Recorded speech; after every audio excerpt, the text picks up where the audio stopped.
This is a tutorial on how to add a new web page to our website.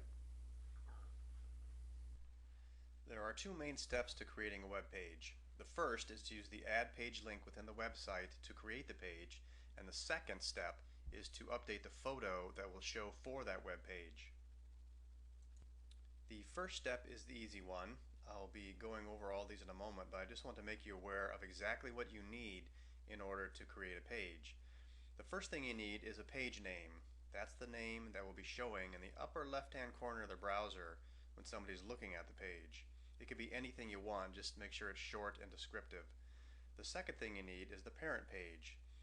All of the pages of the website are organized in a hierarchical structure, starting with the home page and then going down to our top tier pages, the About Us page, Getting Assistance page, and so on.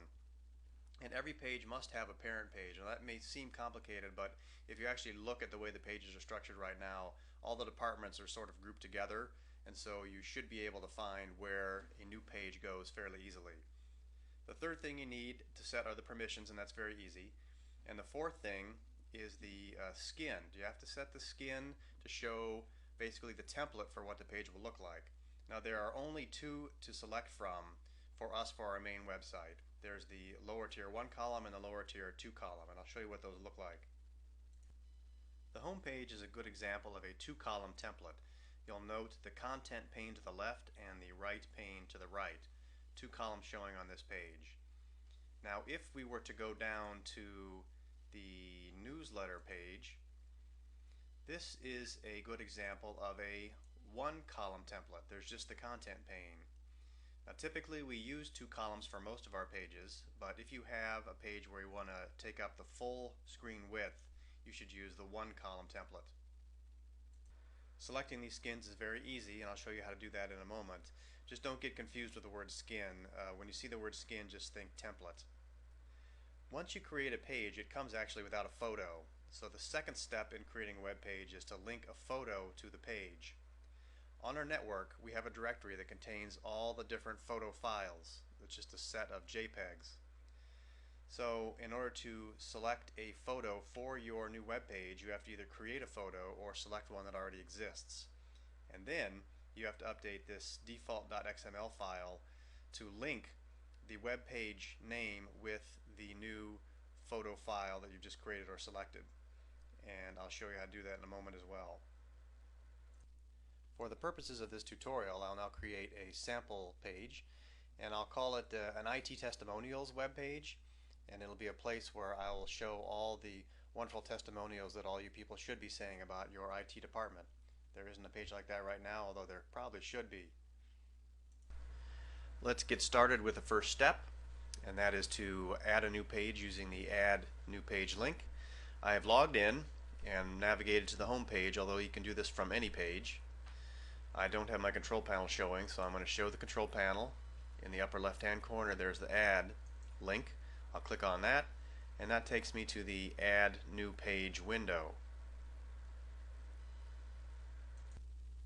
Now that we're here, it's time to do the 4 things we outlined earlier for adding a new page. The first one is to put in the page name and page title, and for those I'm going to type in IT Testimonials. Keep these the same, the name and the title, and remember what you typed in for page name, because we'll be using that when we link a photo later on in this tutorial. The second thing we have to do when adding a new page is to select the parent page. If you click the down arrow next to parent page, you can see a list of all the pages we have on our website, and they correspond to the menu items that we have on our main menu. Here's the About Us tab, for example, and underneath that you'll find all the things that are under the About Us menu. And here's the Getting Assistance tab, for example. If we scan down there, you can see here's the All Programs area, and underneath that you'll see all the different departments. It's important to put a page in an area where we can understand what that page does, so you want to kind of group it according to its function. In my case, there is no IT department area in our web page right now, so it seems to make most sense to go under About Us, so I'll select that. The The third thing we have to do when adding a new page is to set the permissions.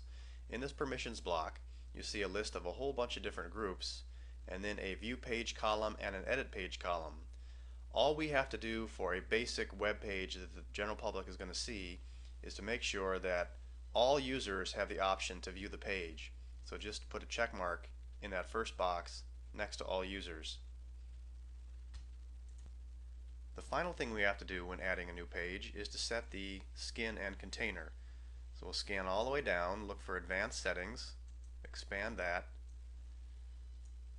and here is the page skin option. If we select the down arrow, we have two to select from: the lower tier 1 column and the lower tier 2 column. These are virtually identical, except the one column just has one column in the main section below for modules, and the other has two columns. In my case, since I'm just going to list testimonials, I just need to have one column, so I'll select that. And then I need to select a page container, so I'll click on that, and we use the SSKC-standard for all of our containers, so select that. And now let's hit the update button. Let me shrink my control panel down, and here we can see the new page. Now this page has most everything I need. It's got a single column pane down here to add a module to. It lists the page name, but of course the photo is missing, and so that is why we have to now take care of the photo issue separately. To begin working with photos, the first thing you have to do is open up the directory where all the photos are stored.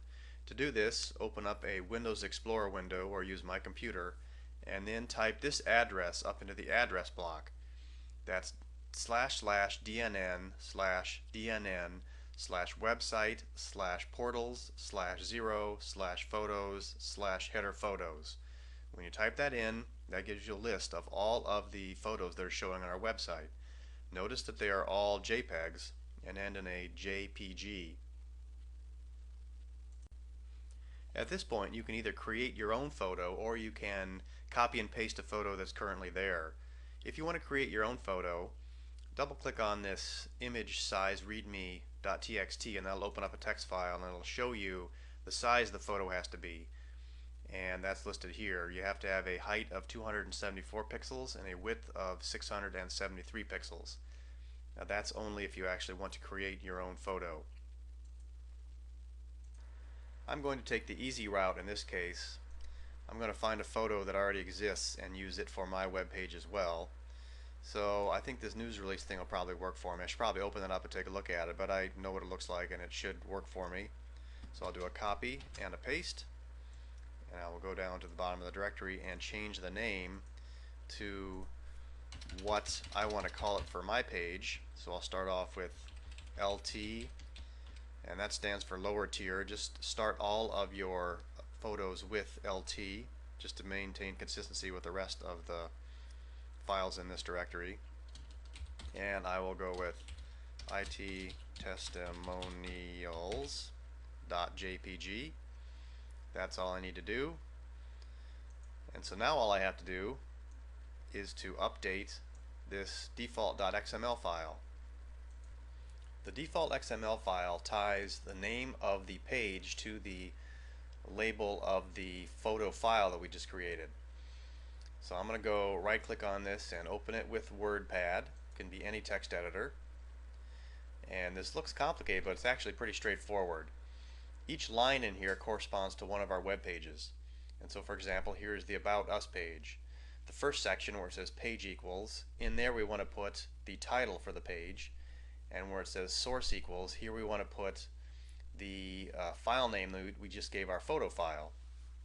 So because I'm adding a new page, I want to copy and paste one of these things down under the About Us section, because that's where my page went when I gave it a page parent. So I'm going to paste that in here. I have to keep the syntax all the same here. I got to make sure this image word and the /image word stay. But now I'm going to change About Us to IT testimonials, and then I want to change the photo name to LT IT testimonials. So that's all I had to do. was to put an additional line in here exactly like the other ones and make sure that in this section I put the name of the page, this section I put the name of the file. So now I'll just save this file and close it. And now when I go back to my web page and hit the F5 key to refresh it, it comes back with a photo. So now my new web page is ready for me to begin adding modules.